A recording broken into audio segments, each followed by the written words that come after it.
Capítulo 2. El nacimiento de Virgen. 1. El universo maternal. El espíritu generador del mundo, del Padre, pasa a la múltiple experiencia terrena a través de un medio transformador, la Madre del mundo. Es una personificación del elemento primario nombrado en el segundo verso del Génesis, donde leemos que el Espíritu de Dios se movió sobre la haz de las aguas. En el mito hindú, ella es la figura femenina en la cual el yo engendró todas las criaturas. Comprendida en forma más abstracta, ella es el marco que rodea al mundo, espacio, tiempo y casualidad. El cascarón del huevo cósmico. Más abstractamente todavía, ella es el atractivo que mueve a la sustancia del absoluto autoengendrado al acto de creación. En las mitologías que enfatizan más el aspecto maternal que el aspecto paternal del creador, este ser femenino original llena el escenario del mundo en el principio, jugando los papeles que en las otras son asignados a los varones. Y ella es virgen, porque su esposo es lo desconocido, invisible. Una extraña representación de esta figura se encuentra en la mitología finlandesa. En el canto 1 del Kalevala. Se dice como la hija virgen del aire descendiendo desde las mansiones del cielo al mar primario, y flotó durante siglos en las aguas eternas. Por fin descendió del aire, se posó en las grandes olas, en el lomo del océano, en el seno de las ondas. Vino una violenta ráfaga, viento potente del este, que cubrió de espuma el agua y levantó olas enormes. El viento meció a la joven, la ola sacudió a la virgen. En la espalda de las olas, a través de las espumas, fecundó el viento su seno. Grávida la dejó la ola.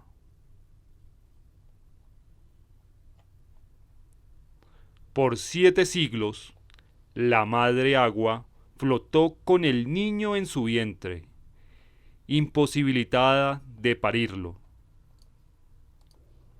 Le pidió a Ukko, el dios más alto, que la ayudara, y él le mandó una anade para que construyera su nido en la rodilla de ella. Los huevos de la anade cayeron de su rodilla y se rompieron. Los fragmentos formaron la tierra, el cielo, el sol, la luna y las nubes. Entonces la madre agua, todavía flotando, empezó el trabajo de formar el mundo. Y llegó el año noveno, y llegó el año noveno, y en la primavera décima sacó del mar la cabeza, alzó la frente del agua, y a la creación dio principio. Modeló entonces el mundo, modeló entonces el mundo sobre la espalda del agua y en las olas infinitas. Donde su mano posábase, creaba los promontorios. Donde su pie se posaba, creó cuevas para peces. Donde su cuerpo inclinábase, provocaba remolinos.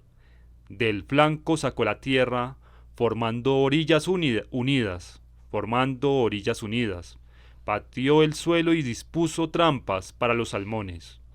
Tocó el suelo con la frente y modeló hondas bahías. Alejóse mar adentro, se paró en el mar abierto, fabricó los arrecifes, ocultó en el mar escollos,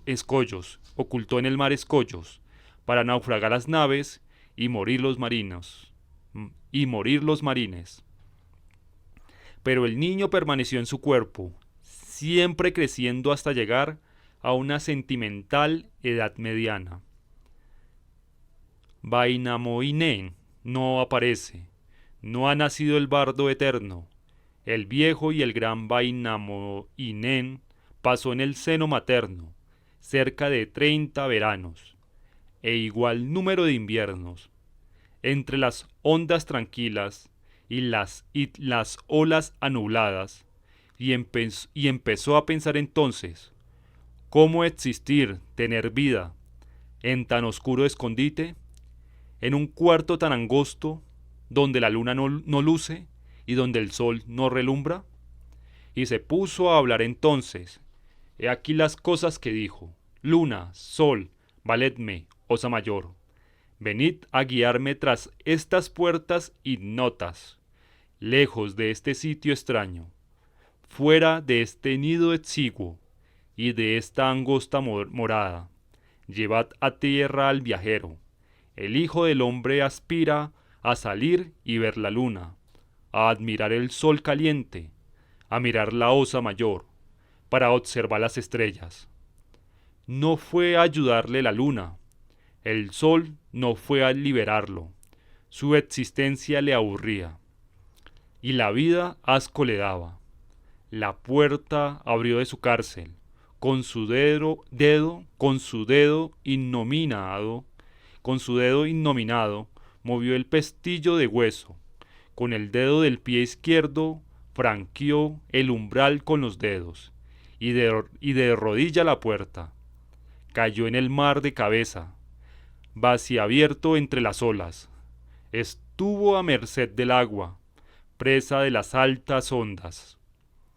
Antes que Wainamoinen, héroe ya en su nacimiento, pudiera llegar a la playa, le esperaba la prueba de un segundo vientre materno, el del océano cósmico elemental. Sin protección ahora, tuvo que pasar por la iniciación de las fuerzas fundamentalmente inhumanas de la naturaleza, al nivel del agua, y el viento tuvo que experimentar de nuevo lo que ya tan bien sabía. Allí 5 años estuvo, 5 años, 6, zarandeado, 7 años y 8 años.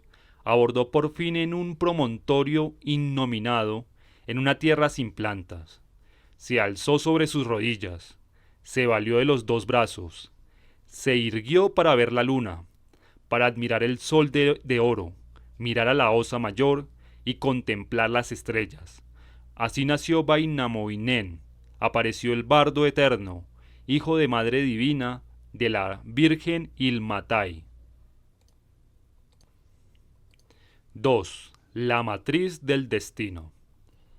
La diosa universal hace su aparición ante los hombres bajo una multitud de disfraces, pues los efectos de la creación son múltiples, complejos y de especies mutuamente contradictorias cuando se experimentan desde el punto de vista del mundo creado.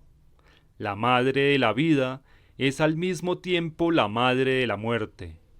Esta enmascarada en las feas demonios de la enfermedad y del hambre. La mitología astral sumerio-babilónica identificó los aspectos de la hembra cósmica con las fases del planeta Venus. Como estrella matutina era una virgen, como estrella vespertina era una prostituta, como señora del cielo de la noche era la consorte de la luna, y cuando se extinguía bajo el brillo del sol era la bruja del infierno. Donde quiera que se extendió la influencia mesopotámica, los rasgos de la diosa recibían la luz de esta estrella cambiante. Un mito del sur de África, tomado de la tribu Wahunwen Makoni, de la Rhodesia del sur, muestra los aspectos de la madre Venus, en coordinación con las primeras etapas del ciclo cosmogónico. Aquí el hombre original es la luna. La estrella de la mañana es su primera esposa, la estrella de la tarde la segunda.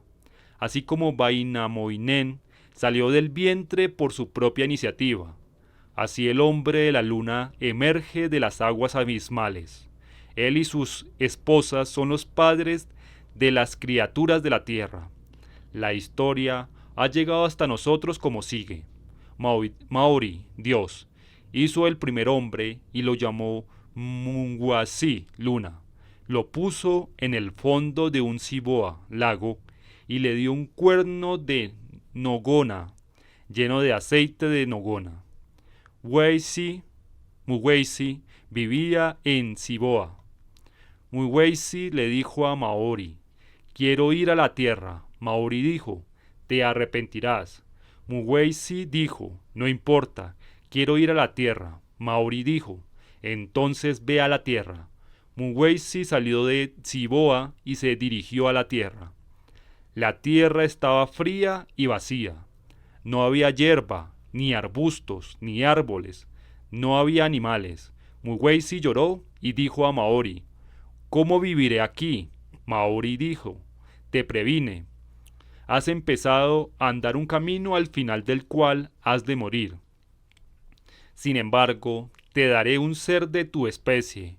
Maori le dio a Muweisi una doncella llamada Masashi, la estrella de la mañana.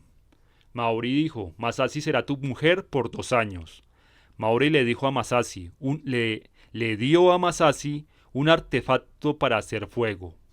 Por la noche, Muweisi fue a una cueva con Masashi. Masashi dijo: ayúdame, vamos a hacer una fogata. Yo buscaré chimandra, combustible, y tú le darás vueltas a la rusica, parte giratoria del hacedor de fuego. Masashi buscó el combustible. Muweisi hizo girar la rusica.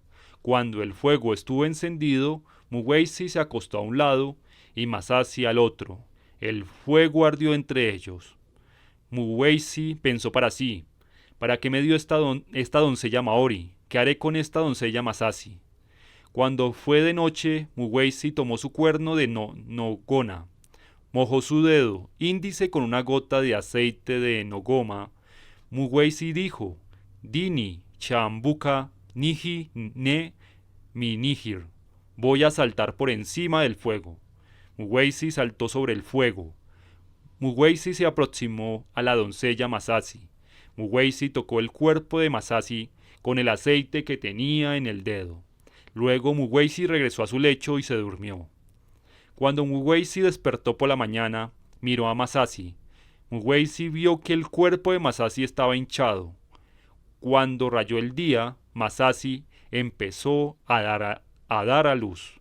Masashi dio a luz hierbas. Masashi dio a luz arbustos. Masashi dio a luz árboles. Masashi no dejó de parir hasta que la tierra estuvo cubierta de hierbas, arbustos y árboles. Los árboles crecieron hasta que sus copas tocaron el cielo. Cuando las copas de los árboles tocaron el cielo, empezó a llover. Muweisi y Masashi vivían en la abundancia, tenían frutos y grano. Muweisi construyó una casa. Muweisi hizo una pala de hierro. Muweisi hizo una azada y cultivó la tierra. Masashi construyó trampas para peces y atrapó peces. Masashi fue a buscar madera y agua. Masashi cocinó. Así Muweisi y Masashi vivieron por 2 años. Después de 2 años, Maori le dijo a Masashi: el plazo ha terminado. Maori tomó a Masashi de la tierra y la llevó a Ciboa. Muweisi lloró a gritos y le dijo a Maori: ¿qué haré sin Masashi? ¿Quién me traerá la madera y el agua? ¿Quién cocinará para mí? Muweisi lloró durante 8 días. Por 8 días lloró Muweisi. Entonces dijo Maori: te he prevenido que caminas hacia tu muerte. Te he prevenido que caminas hacia tu muerte. Pero voy a darte otra mujer. Te daré a Morongo, la estrella de la tarde. Morongo permanecerá contigo durante 2 años. Luego me la llevaré. Maori le dio Morongo a Muweisi. Morongo llegó a la choza de Muweisi. Por la noche, Muweisi quiso acostarse a un lado del fuego. Morongo dijo: no te acuestes ahí, acuéstate conmigo. Muweisi se acostó junto a Morongo. Muweisi sacó su cuerno de nonna y puso un poco de aceite en su dedo índice. Pero Morongo dijo: no hagas eso, yo no soy como Masashi. Frótate con aceite de nogona, frótame con aceite de nogoma. Muweisi hizo lo que le dijeron. Morongo dijo: ahora ayúntate conmigo. Muweizi se ayuntó con Morongo. Muweizi se fue a dormir. Al amanecer despertó Muweizi. Cuando miró a Morongo, vio que su cuerpo estaba hinchado. Cuando llegó el día, Morongo empezó a dar a luz. El primer día, Morongo dio a luz pollos, aves y cabras. La segunda noche, Muweizi durmió con Morongo otra vez. A la mañana siguiente, ella dio a luz ganado mayor. La tercera noche, Muweizi durmió con Morongo de nuevo.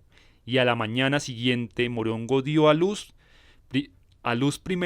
primero niños y luego niñas. Los muchachos que nacieron por la mañana ya habían crecido al atardecer. En la cuarta noche, Muweizi quiso dormir con Morongo de nuevo, pero empezó una tormenta y Maori habló: «Déjala, vas rápidamente hacia tu muerte». Muweizi tuvo miedo. La tempestad pasó. Cuando hubo pasado, Morongo le dijo a Muweizi: «Haz una puerta y úsala para cerrar la entrada de la choza. Maori no podrá ver lo que hacemos y podrás dormir conmigo». Muweizi hizo una puerta. Con ella cerró la entrada de la choza. Entonces se acostó con Morongo. Después se fue a dormir. Cerca de la mañana, Muweizi despertó. Muweizi vio que el cuerpo de Morongo estaba hinchado. Cuando llegó el día, Morongo empezó a dar a luz. Morongo parió leones, leopardos, serpientes y escorpiones. Maori lo vio. Maori le dijo a Muweizi: «Te previne». La quinta noche, Muweizi quiso dormir con Morongo otra vez. Pero Morongo dijo: «Mira, tus hijas han crecido. Ayúntate con tus hijas». Muweizi miró a sus hijas, vio que eran hermosas y que habían crecido, de manera que durmió con ellas. Dieron niños a luz. Los niños que nacieron por la mañana ya habían crecido al llegar la noche, y Muweizi se convirtió en el Mambo, rey de un gran pueblo. Pero Morongo durmió con la serpiente y ya no dio a luz. Vivió con la serpiente. Un día Muweizi volvió a Morongo y quiso dormir con ella. Morongo dijo: «Déjame». Muweizi dijo: «Tengo ganas». Se acostó con Morongo. Debajo del lecho de Morongo estaba la serpiente. La serpiente mordió a Muweizi. Muweizi enfermó. Después de que la serpiente hubo mordido a Muweizi, Muweizi enfermó. Al día siguiente no llovió. Las plantas se marchitaron. Los ríos y los lagos se secaron. Los animales murieron. La gente empezó a morirse. Mucha gente murió. Los hijos de Muweizi preguntaron: «¿Qué haremos?». Los hijos de Muweizi dijeron: «Consultaremos al Jataka, los dados sagrados». Los hijos consultaron al Jataka. El Jataka dijo: «Muweizi, el Mambo, está enfermo y muriéndose. Deberéis murar a Muweizi a Ciboa». De allí que los hijos de Muweizi estrangularan a Muweizi y lo enterraran. Enterraron a Morongo con Muweizi. Luego escogieron a otro hombre para que fuera Mambo. Morongo también había vivido 2 años en el Zimbabue de Muweizi. Es claro que cada una de las 3 etapas de la procreación representa una época en el desarrollo del mundo. El patrón del proceso ya era conocido como si ya lo hubieran observado. Esto queda inclinado en la advertencia del más alto, pero al hombre de la luna, el poderoso viviente, no se le negaría la realización de su destino. La conversación en el fondo del lago es el diálogo de la eternidad y del tiempo, el coloquio de lo pasajero, ser o no ser. El indomito deseo triunfa finalmente, el movimiento empieza. Las mujeres y las hijas del hombre de la luna son las personificaciones y los precipitadores de su destino. Con la evolución de su voluntad de creación del mundo, las virtudes y los rasgos de la Madre Diosa se metamorfosearon. Después del parto del vientre elemental, las primeras 2 esposas fueron prehumanas, suprahumanas, pero cuando prosiguió el ciclo cosmogónico y el momento creciente pasó de sus formas primordiales a sus formas históricas humanas, la señora de los partos cósmicos desapareció y el campo quedó libre a las mujeres de los hombres.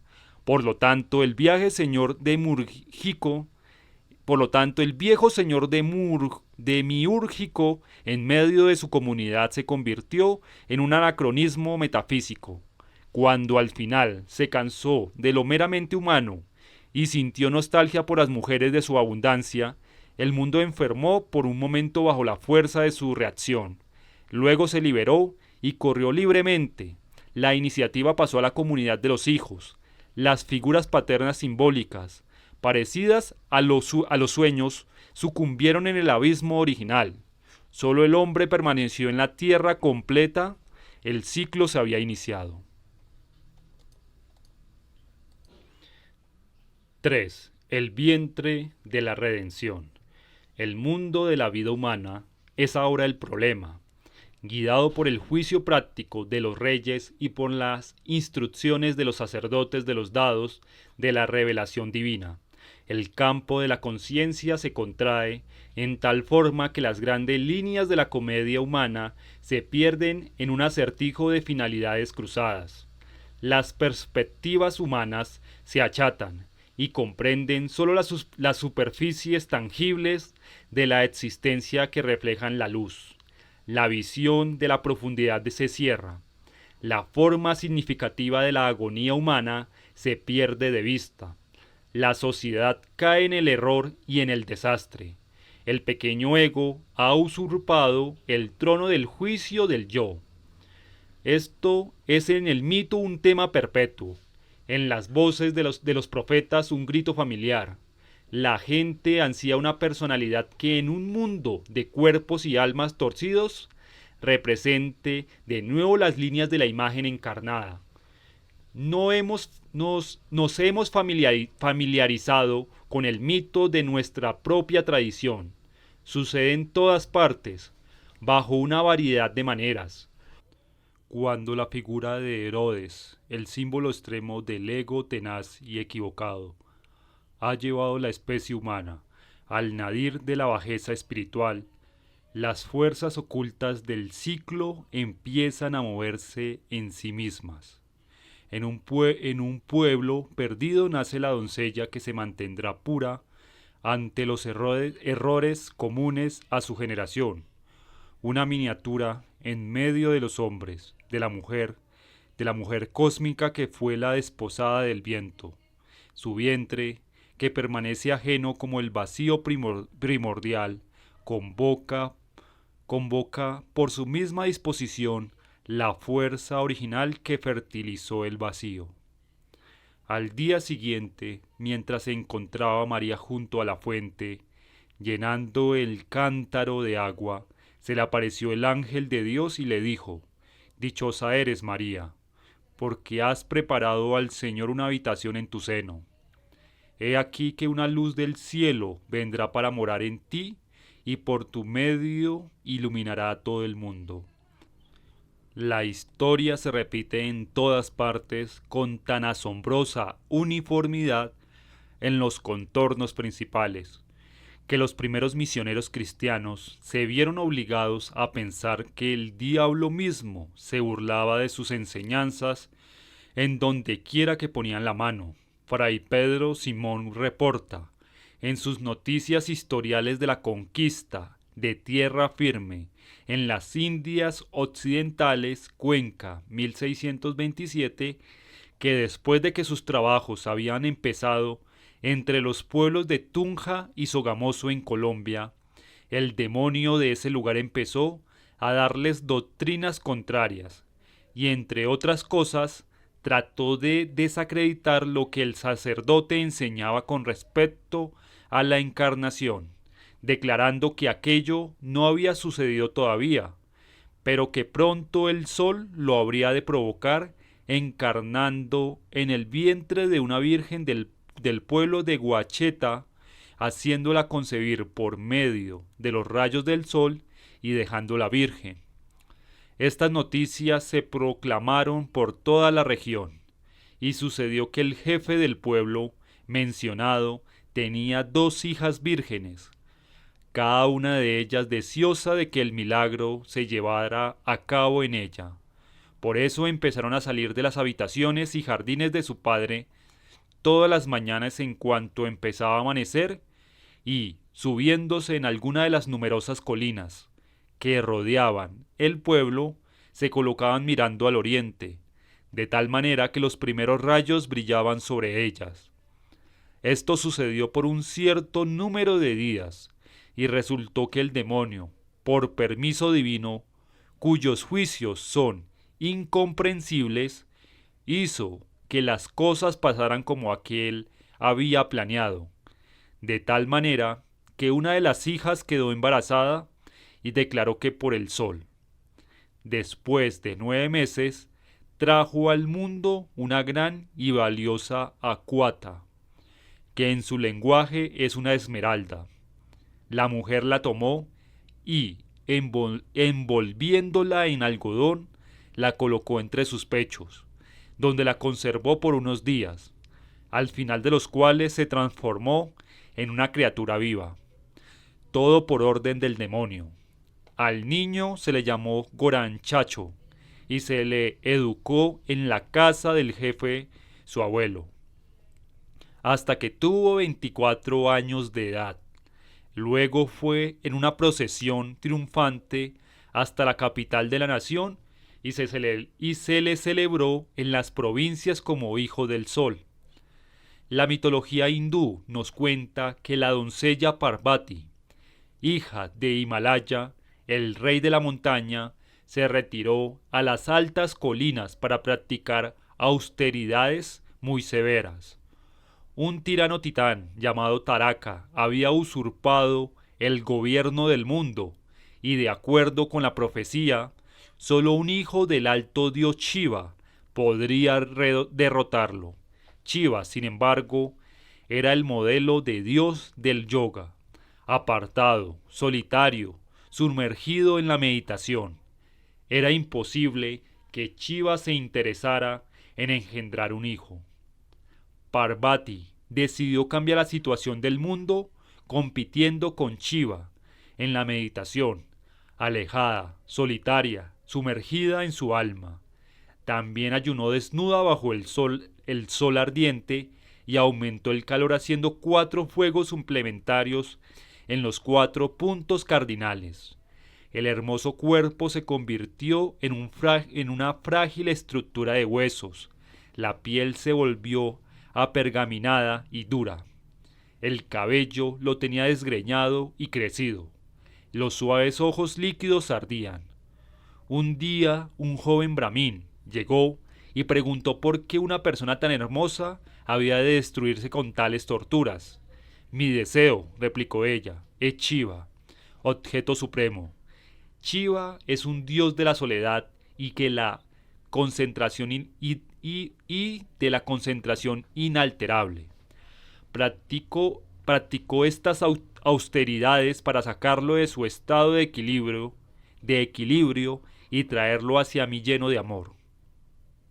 Shiva, dijo el joven, es un dios de destrucción. Shiva es el aniquilador del mundo. El deleite de Shiva consiste en meditar en los crematorios, entre el humo de los cadáveres. Allí contempla la podedumbre de la muerte y eso congenia con su corazón devastador. Las guirnaldas de Shiva son de serpientes vivas. Shiva es un mendigo y además nadie sabe nada de su nacimiento. La Virgen dijo, está por encima del espíritu de los que son como tú. Es pobre, pero es la fuente de la riqueza. Es aterrador, pero es la fuente de la gracia. Puede ponerse a voluntad guirnaldas de serpientes o guirnaldas de joyas, como había de haber nacido si él es el creador de lo increado. Shiva es mi amor. El joven se quitó su disfraz. Él era Shiva. 4. Cuentos populares sobre la maternidad de las vírgenes. El Buda descendió del cielo al vientre de su madre en la forma de un elefante blanco como la leche. La diosa azteca Coatlicue, la de la falda de serpientes, fue seducida por un dios que tenía la forma de una bola de plumas. Los capítulos de las Metamorfosis de Ovidio abundan en escenas de ninfas perseguidas por los dioses en diversos disfraces. Zeus fue un toro, un cisne, una lluvia de oro. Cualquier hoja que se tragara accidentalmente, una nuez o el soplo de la brisa, podía fertilizar el vientre propicio. La fuerza procreadora está en todas partes, y de acuerdo con el capricho o con el destino del momento, un héroe salvador o un demonio aniquilador del mundo puede ser concebido. Nunca se sabe. Las imágenes del nacimiento virginal abundan en los cuentos populares tanto como en el mito. Un ejemplo basta, un extraño cuento popular de Tonga, que pertenece a un corto ciclo de cuentos relatados del hombre hermoso, Sinilao. Este cuento reviste un interés particular, no por su absurdo extremo, sino por sus claros anuncios, en una parodia inconsciente. Cada uno de ellos es uno de los motivos principales de la vida típica del héroe. Nacimiento de una virgen, búsqueda del Padre, pruebas, reconciliación con el Padre, asunción y coronación de la Virgen Madre, y finalmente el triunfo celestial de los verdaderos hijos, mientras que los pretendientes son expuestos al fuego ardiente. Había una vez un hombre con su mujer, y la mujer estaba embarazada. Cuando vino el tiempo de dar a luz a su hijo, llamó a su marido para que viniera y la levantara, para que pudiera parir. Ella dio a luz una almeja, y su marido la tiró al suelo con ira. Ella, sin embargo, le suplicó que tomara la almeja y la dejara en la pileta de Sinilau. Cuando Sinilau vino a bañarse, tiró la corteza de coco que había usado para lavarse dentro del agua. La almeja se acercó, chupó la corteza de coco y quedó embarazada. Un día la mujer, la madre de la almeja, vio que ésta venía rodando hacia ella. Le preguntó enojada por qué había venido, pero el molusco le contestó que no era el momento de enojos y le pidió que preparara un lugar en que pudiera dar a luz. Se le colocó un biombo y la almeja parió un hermoso varón. Luego regresó a la pileta y la mujer cuidó del niño, que fue llamado Fatai, el que va por debajo de la madera del sándalo. El tiempo pasó y la almeja se embarazó de nuevo y de nuevo vino rodando a la casa para poder dar a luz a su hijo. Todo se repitió y de nuevo la almeja dio a luz un hermoso niño, a quien llamó Mirto, liado al azar en el Fatai. A él también lo cuidaron la mujer y su marido. Cuando los dos niños llegaron a la edad viril, la mujer oyó que Sinilau iba a hacer un festival y determinó que sus dos nietos estuvieran presentes. De manera que llamó a los jóvenes y les dijo que se prepararan. Añadió que el hombre a cuyo festival iban a ir era su padre. Cuando llegaron al festival, toda la gente los miró. No había mujer que no tuviera los ojos fijos en ellos. Cuando pasaron un grupo de mujeres, los llamó para que se sentaran junto a ellas. Pero los dos jóvenes rehusaron y avanzaron hasta que llegaron al lugar en donde se bebía la cava. Allí se sirvieron la cava. Pero Sinilau, enojado porque había perturbado su festival, ordenó que trajeran 2 vasijas. Luego ordenó que sus hombres se apoderaran de uno de los jóvenes y lo cortaran en pedazos, afilando el cuchillo de bambú para cortarlo. Pero cuando lo colocaron sobre su cuerpo, resbaló sobre su piel y él gritó: «El cuchillo fue colocado y resbaló. Siéntate y míranos, y ve si somos como tú o no». Entonces Sinilau preguntó qué había dicho el joven, y le repitieron los versos. Ordenó que los jóvenes les fueran traídos, y les preguntó quién era su padre. Ellos contestaron que él era su padre. Entonces Sinilau besó a sus hijos recién encontrados y les dijo que trajeran a su madre. Fueron a la pileta y buscaron la almeja. Se la llevaron a su abuela, quien la abrió en dos, y de ella salió una hermosa mujer llamada Ina, la que vive en el río. Entonces se pusieron en camino para ver a Sinilau. Cada uno de los jóvenes llevaba una estera a franjas de las que se llaman Taufoua, pero su madre llevaba la mejor estera, llamada Tuoua. Los dos hijos iban delante. Ina lo seguía.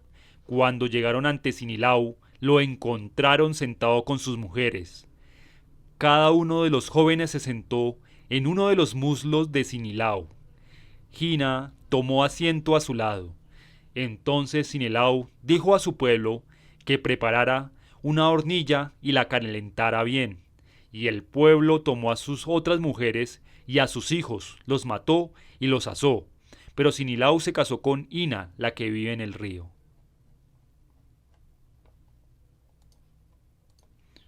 Capítulo 3. Transformaciones del héroe. 1. El héroe primordial y el héroe humano. Podemos hacer la diferencia entre dos etapas. La primera, de las emanaciones inmediatas del creador increado a los personajes fluidos, pero fuera del tiempo de las edades mitológicas. La segunda, de los creadores creados, a la esfera de la historia humana. Las emanaciones se han condensado, el campo de la conciencia se ha restringido. Donde anteriormente eran visibles los cuerpos causales, ahora solo sus efectos secundarios.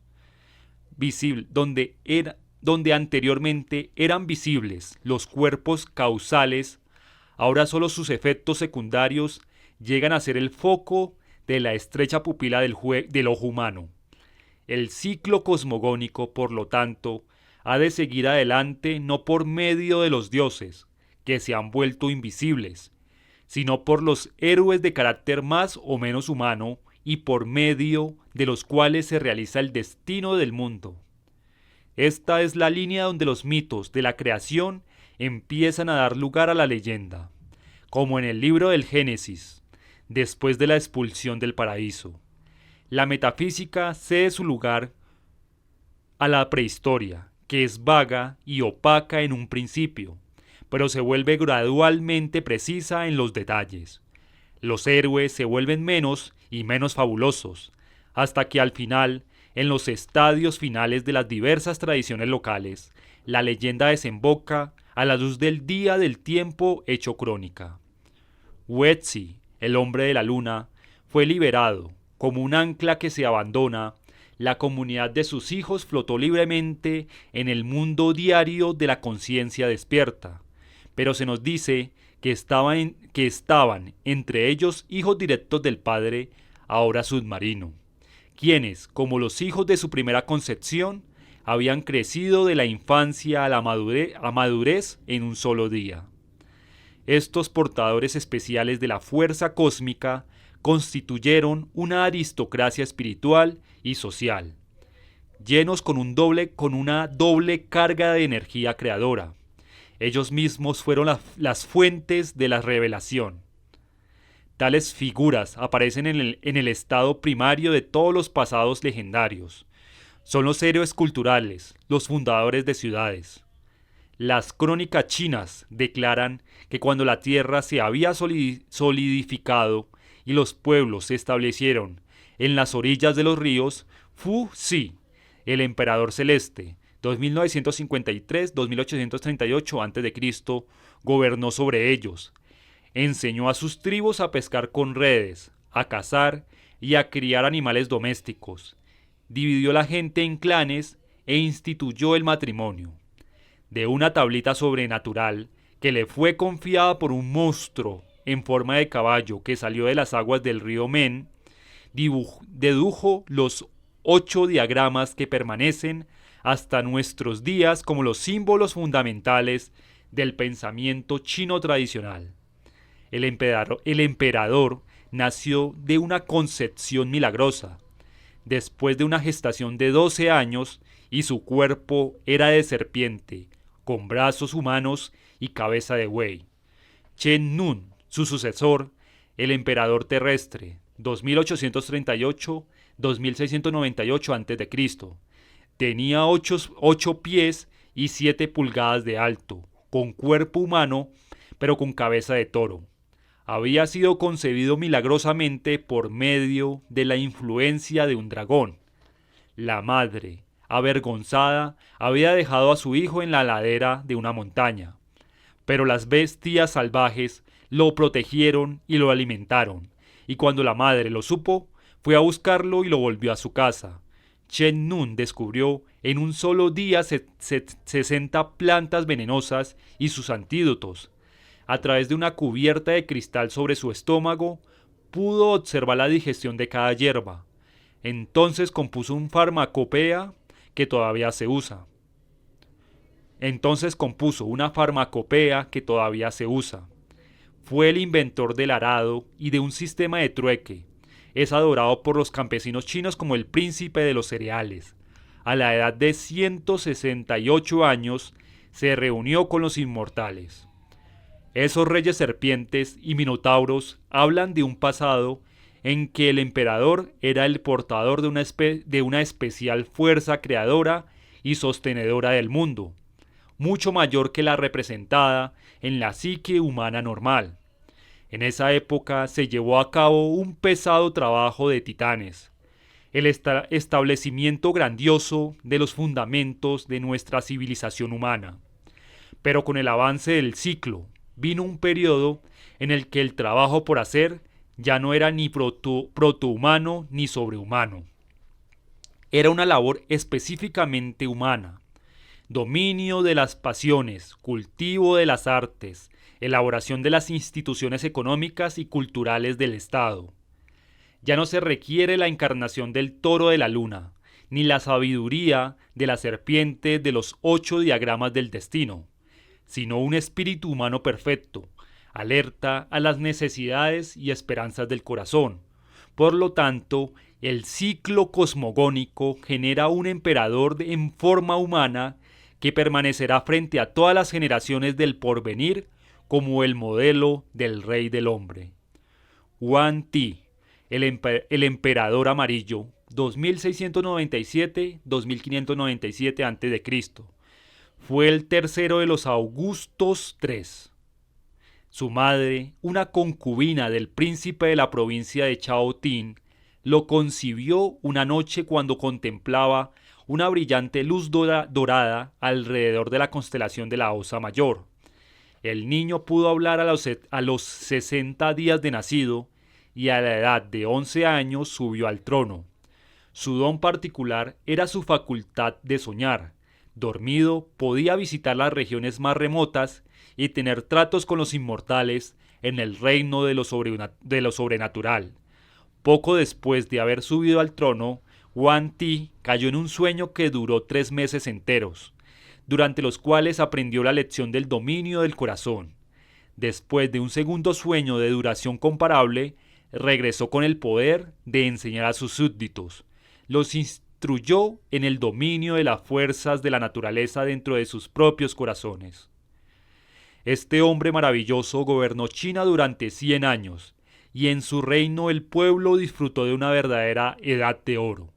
Reunió 6 grandes ministros a su alrededor, con cuya ayuda compuso un calendario, estableció los cálculos matemáticos y enseñó a hacer utensilios de madera, barro y metal, a construir barcos y carruajes, a usar el dinero y a construir instrumentos musicales de bambú.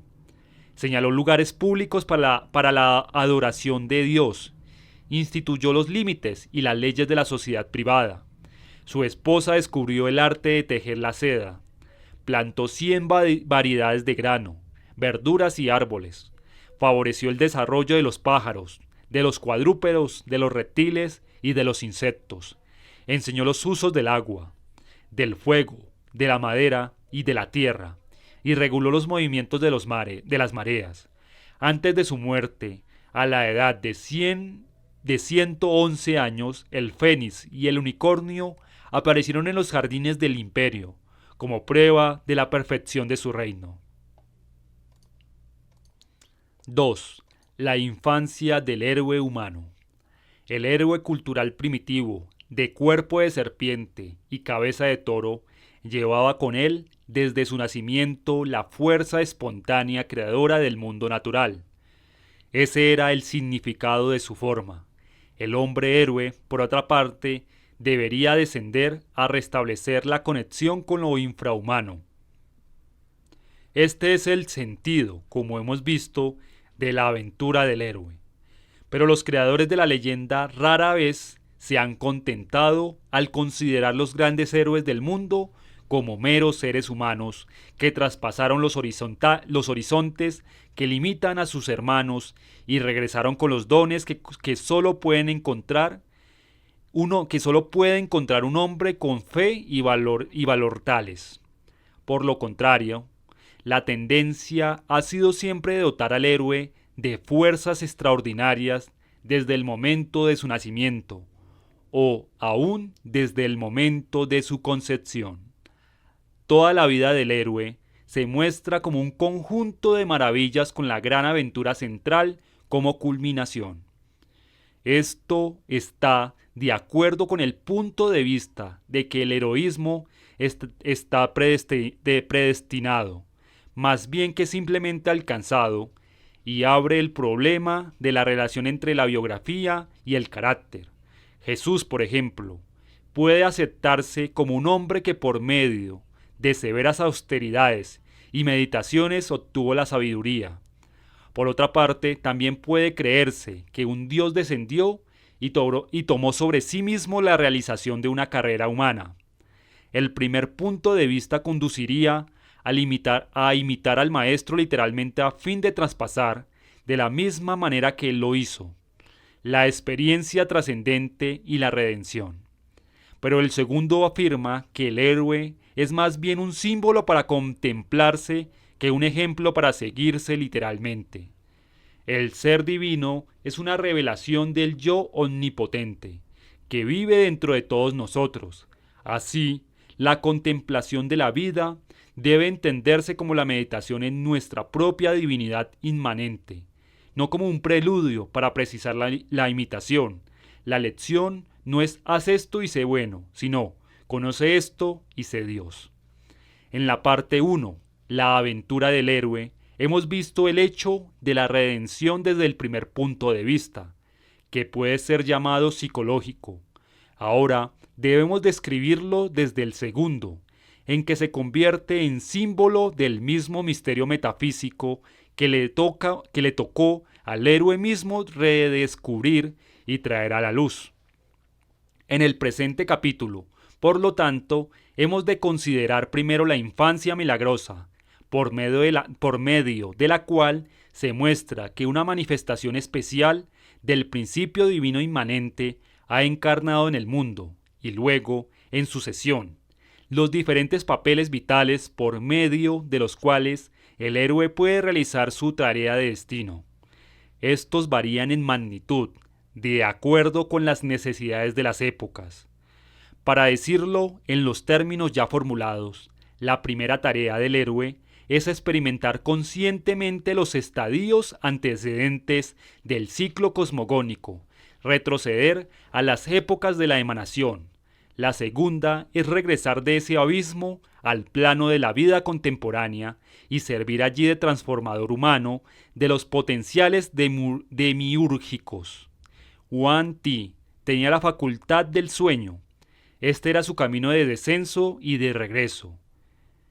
El segundo nacimiento o nacimiento del agua de Wainamoinen lo devolvió a una experiencia de lo elemental. En la fábula de Tonga de la mujer almeja, la retirada empezó en el parto de la madre. Los héroes hermanos salieron de un vientre infrahumano. Los hechos del héroe en la segunda parte de su ciclo personal han de ser proporcionados a la profundidad de su descenso durante el primero. Los hijos de la mujer almeja salieron del nivel animal. Su belleza física era superlativa. Wainamoinen renació de los vientos y de las aguas elementales. Su don era levantar o someter con canciones poéticas los elementos de la naturaleza y del cuerpo humano. Yuan Ti viajó por el reino del espíritu, enseñó la armonía del corazón. El Buda atravesó la zona de los dioses creadores y regresó del vacío. Anunció la salvación del ciclo cosmogónico. Si los hechos de una figura histórica real lo proclaman como un héroe, los que hicieron su leyenda inventarán para él aventuras apropiadas en profundidad. Estas serán descritas como jornadas a reinos milagrosos y han de ser interpretadas como simbólicas, por una parte, de los descensos al mar nocturno de la psique, y por la otra, de los reinos o los aspectos del destino del hombre que se manifiestan en sus respectivas vidas. El rey Sargón de Agade, hacia 2550 a.C., nació de una madre de clase baja.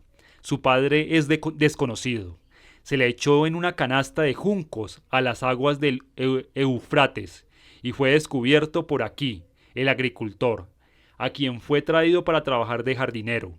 La diosa Istar favoreció al joven. Así llegó a ser finalmente rey y emperador y adquirió renombre como el dios vivo.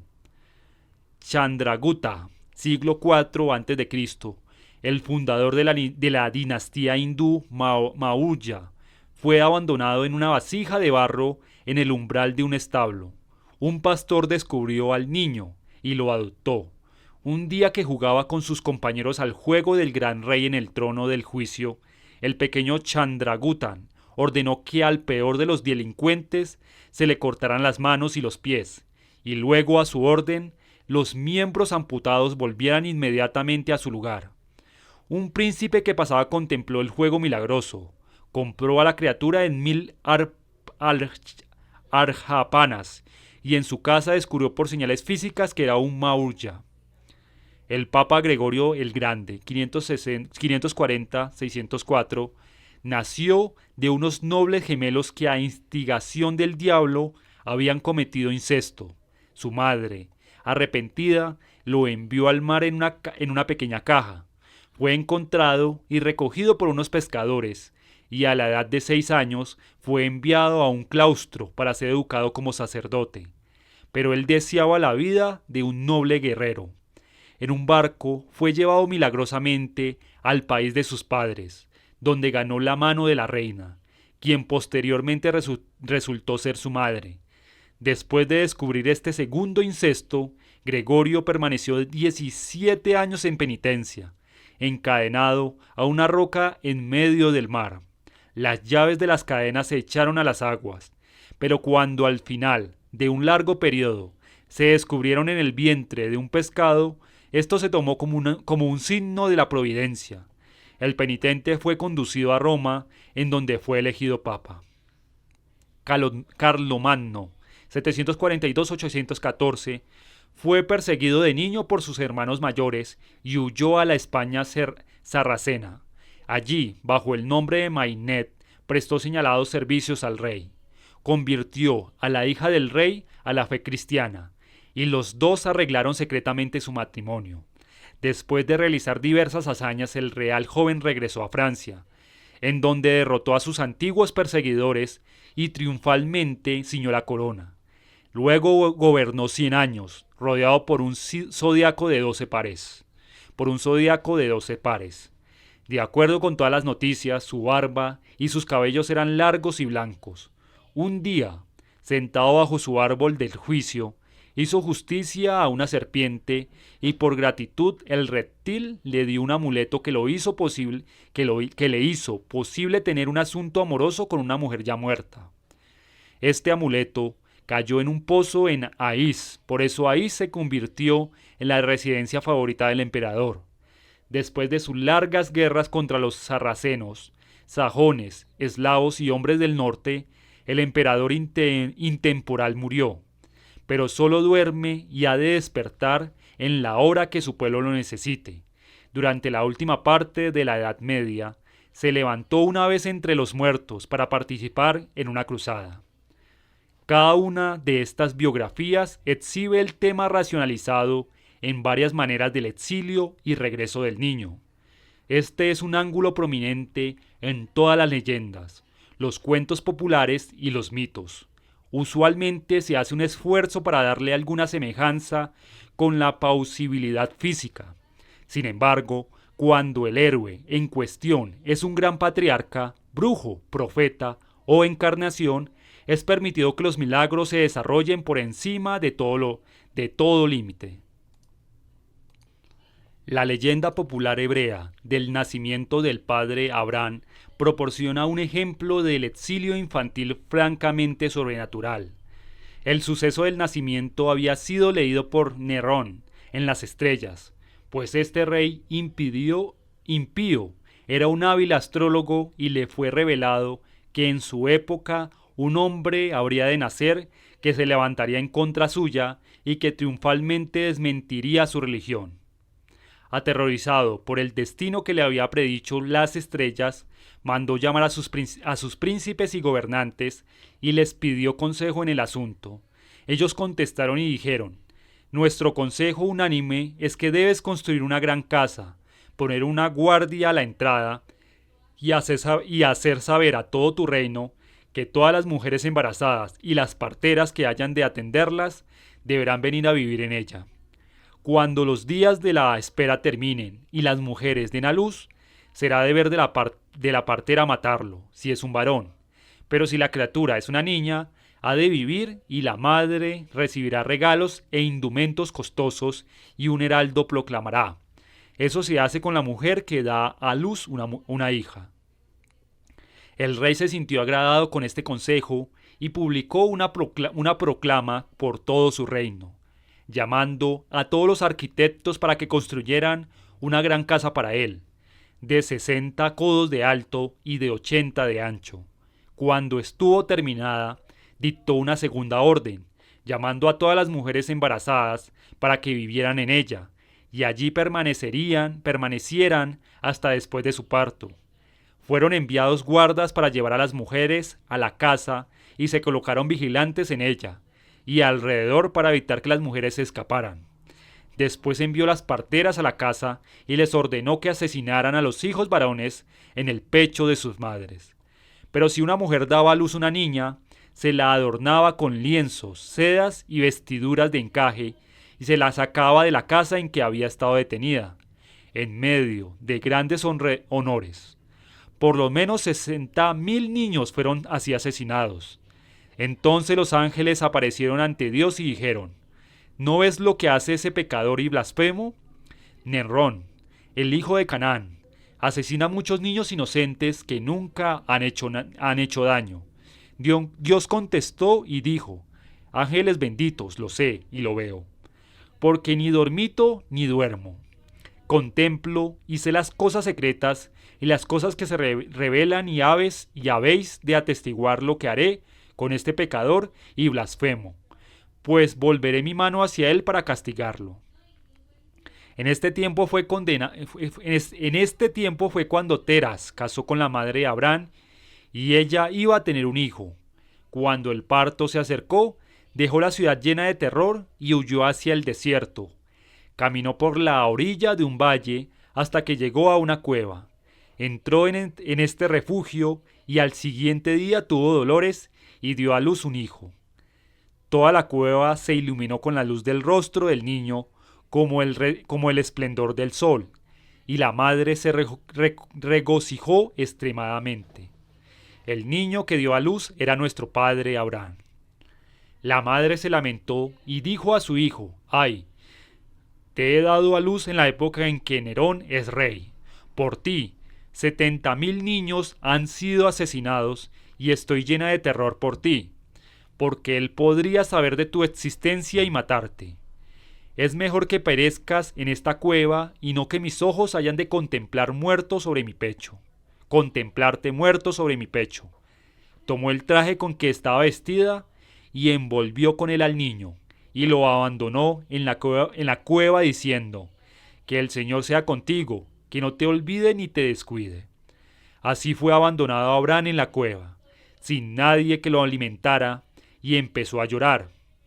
Dios mandó a Gabriel para que le diera leche, y el ángel la hizo salir del meñique de la mano derecha del niño, y él se lo chupó hasta que tuvo 10 días de edad. Entonces se levantó y caminó y dejó la cueva hasta que estuvo a la orilla del valle. Cuando el sol se puso y las estrellas salieron, él dijo: «Estos son los dioses». Pero llegó el amanecer y las estrellas ya no se veían, y entonces dijo: «No las adoraré, porque no son dioses». Entonces salió el sol y dijo: «Este es mi Dios, y he de alabarlo». Pero el sol se puso y él dijo: «No es un dios». Y cuando salió la luna, la llamó el dios a quien habría de prestar los homenajes divinos. Luego la luna se oscureció y él gritó: «Este tampoco es un dios». Pero hay uno que lo pone a todos en movimiento. Pero hay uno que los pone a todos en movimiento.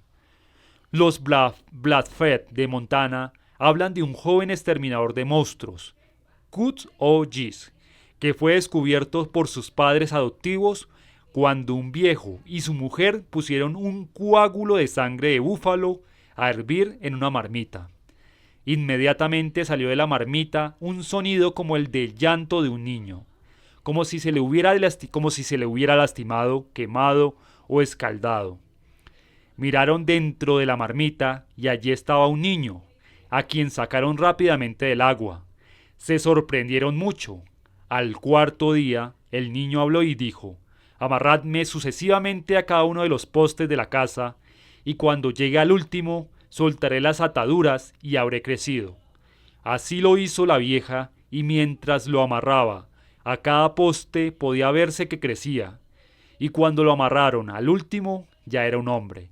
Los cuentos populares sostienen o suplantan por lo común este tema del exilio con el despreciado y maltratado, el hijo o la hija menor que sufre maltrato, el huérfano, el hijastro, el patito feo o el paje de extracción baja. Una joven pueblo que ayudaba a su madre a mezclar con el pie el barro para hacer vasijas, sintió que el lodo la salpicaba en la pierna, pero no le puso atención. Después de unos días, la joven sintió que algo se movía en su vientre, pero no pensó que iba a tener un hijo. No se lo dijo a su madre, pero el niño crecía y crecía. Una mañana se puso muy enferma. Por la tarde nació el niño. Aquel día su madre cayó en la cuenta por primera vez que su hija iba a tener un hijo. La madre se enojó mucho, pero cuando miró al niño vio que no se parecía a un niño, sino que era una cosa redonda con 2 salientes. Era una pequeña vasija. «¿De dónde sacaste esto?», le dijo la madre.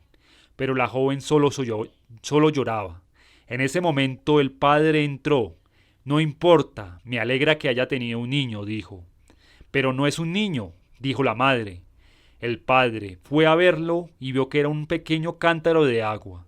El padre, al verlo, sintió cariño por el cántaro. «Se mueve», dijo. Enseguida, el cántaro empezó a crecer. A los 20 días ya era grande. Podía hablar y jugar con los otros niños. «Abuelo, llévame afuera para que yo mire a mi alrededor», dijo.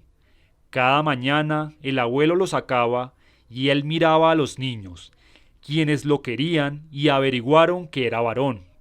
«Niño cántaro de agua», lo averiguaron por lo que decía. En suma, la criatura del destino tiene que afrontar un largo periodo de oscuridad. Este es un momento de extremo peligro, impedimento o desgracia. Es lanzado a sus propias profundidades interiores y hacia afuera a lo desconocido. De cualquier modo, todo lo que toca es la oscuridad inexplorada. Esta es una zona de presencias insospechadas, benignas o malignas.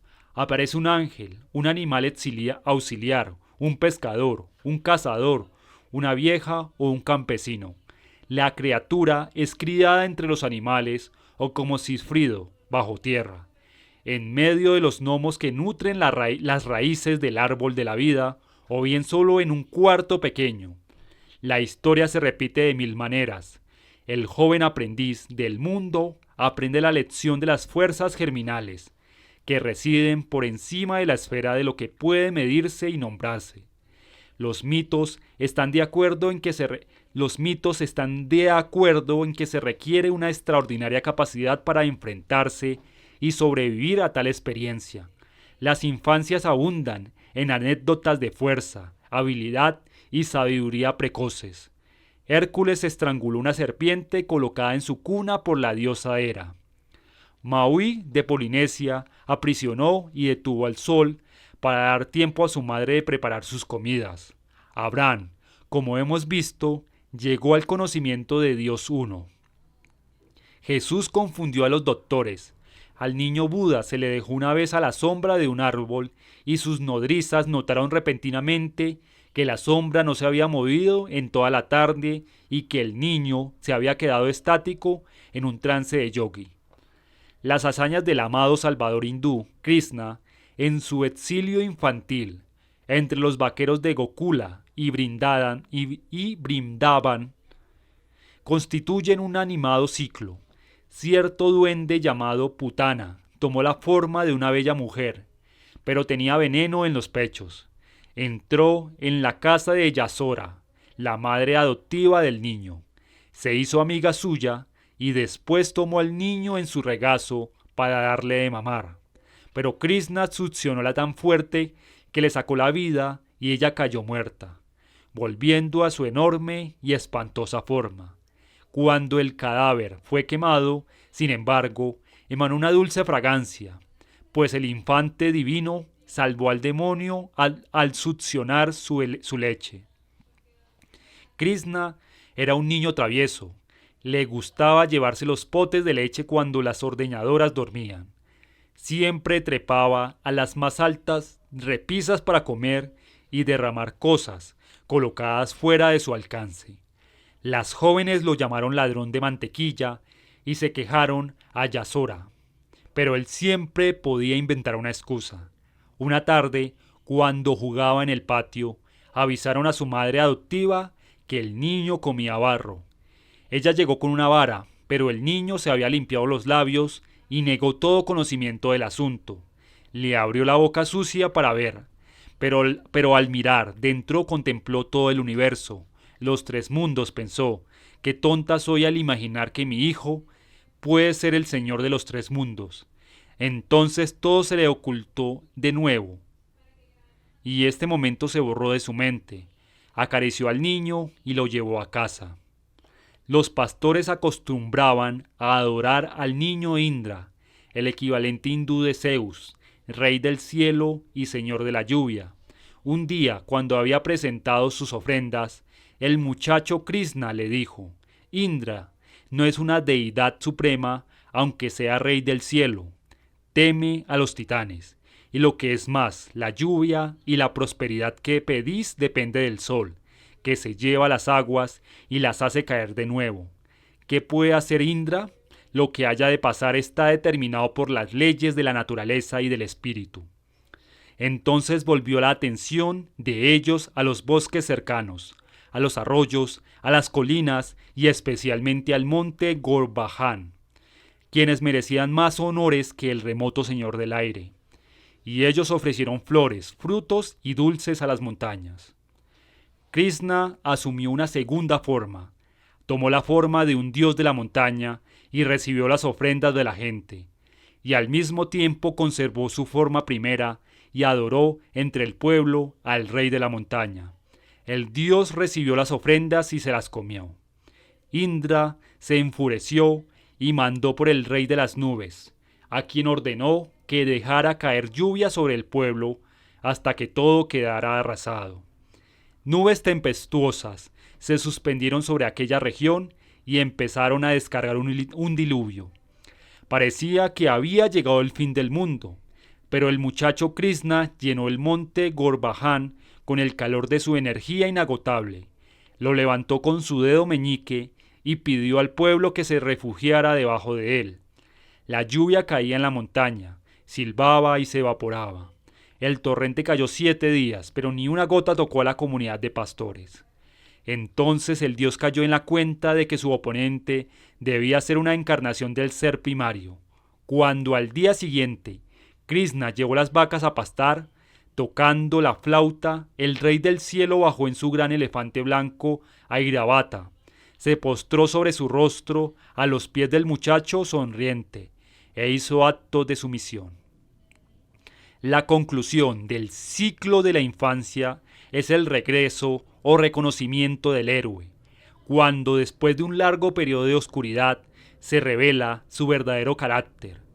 Este acontecimiento puede precipitar una crisis importante, porque equivale al surgimiento de fuerzas hasta entonces excluidas de la vida humana. Los patrones primitivos se rompen en fragmentos o se disuelven. El desastre salta a los ojos. Sin embargo, después de un momento de aparente caos, el valor creador de nuestro factor se hace visible y el mundo toma forma de nuevo en una gloria inesperada. Este tema de la crucifixión, resurrección, puede ilustrarse ya sea en el cuerpo del héroe mismo o en los efectos de este sobre su mundo. La primera alternativa es la que encontramos en la historia Pueblo del Cántaro de Agua. Los hombres fueron a cazar conejos y el niño Cántaro de Agua quiso ir. Abuelo, ¿podrías ponerme en el suelo? Quiero cazar conejos. Pobre nieto mío, no puedes cazar conejos. No tienes brazos ni piernas, dijo el abuelo. Pero el niño Cántaro de Agua tenía muchas ganas de ir. Llévame de todas maneras. ¿Eres demasiado viejo y no puedes hacer nada? La madre lloraba porque su hijo no tenía brazos, piernas ni ojos, pero lo alimentaban por la boca, o sea, por la boca del cántaro. A la mañana siguiente, su abuelo lo llevó hacia el conejo y él empezó a perseguirlo. Llegó a un pantano donde había una piedra. Se golpeó con ella y se rompió, y surgió un niño. Estaba muy contento de que su piel se hubiera roto y ya fuera un muchacho crecido. Llevaba muchas cuentas alrededor del cuello, y aretes de turquesa, una capa de danza y zapatos y una chaqueta de piel de gamo. Cazó un gran número de conejos, volvió y se los presentó a su abuelo, quien lo llevó triunfante a su casa. Las energías cósmicas que ardían dentro del inquieto guerrero irlandés, Cuchulainn, héroe máximo del ciclo medieval del Ulster, el llamado ciclo de los caballeros de la rama roja, brotaron repentinamente como una erupción volcánica, asombrándolo a él mismo y destruyendo todo lo que lo rodeaba. Cuando tenía 4 años, dice la historia, se decidió a poner a prueba el cuerpo de muchachos de su tío, el rey Conchobar, en los deportes que estos practicaban. Tomó su varilla corva de bronce, la bola de plata, la jabalina y la lanza de juguete. Fue a la corte de la ciudad de Emanía y sin pedir una palabra de permiso cayó entre los jóvenes, 3 veces 50 en número, quienes jugaban en los prados y practicaban ejercicios marciales con Follamain, el hijo de Conchobar, a la cabeza. Todos a un tiempo cayeron sobre él, con sus puños, sus brazos, sus manos y un pequeño escudo. Detuvo los palos, las bolas y las lanzas que cayeron sobre él simultáneamente desde todas direcciones. Entonces, por primera vez en su vida, se apoderó de él la furia del combate, una extraña y característica transformación que después fue conocida como su paroxismo o distorsión. Y antes de que nadie pudiera entender qué era lo que pasaba, había sido derrotado 50 de los mejores. 5 muchachos corrieron al rey, que jugaba ajedrez con Fergus el elocuente. Conchobar se levantó y quiso dominar la confusión, pero Cuchulainn no se tranquilizó hasta que todos los jóvenes se colocaron bajo su protección y responsabilidad. El primer día en que Cuchulainn tomó las armas fue la ocasión de su manifestación íntegra. No había nada de dominio sereno en su actuación, ni nada de la juguetona ironía que sentimos en los hechos del hindú Krishna. la abundancia de la fuerza de Chuchulain se revelaba por primera vez a él mismo, tanto como a los demás. Surgió de las profundidades de su ser y tuvo que mostrarse con rapidez y violencia. Este suceso tuvo lugar también en la corte del rey Conchobar, el día en que Catbat el Druida declaró proféticamente que el joven que ese día tomara las armas y la armadura sería aquel cuyo nombre sobrepasaría al de todos los jóvenes de Irlanda. Pero su vida, sin embargo, se prolongaría por corto tiempo. Chuchulain pidió un equipo de combate. Le dieron 17 equipos de armas que echó a perder con su fuerza, hasta que Conchorbar lo invistió con sus propios avíos. Entonces hizo añicos todas las carrozas. Solo la del rey fue lo suficientemente fuerte para soportar tal prueba. Chuchulain ordenó al cochero de Conchorbar que lo llevara más allá del varo vigilante, y pronto llegaron a una remota fortaleza, el refugio de los hijos de Netán, donde cortó la cabeza de los que la defendían.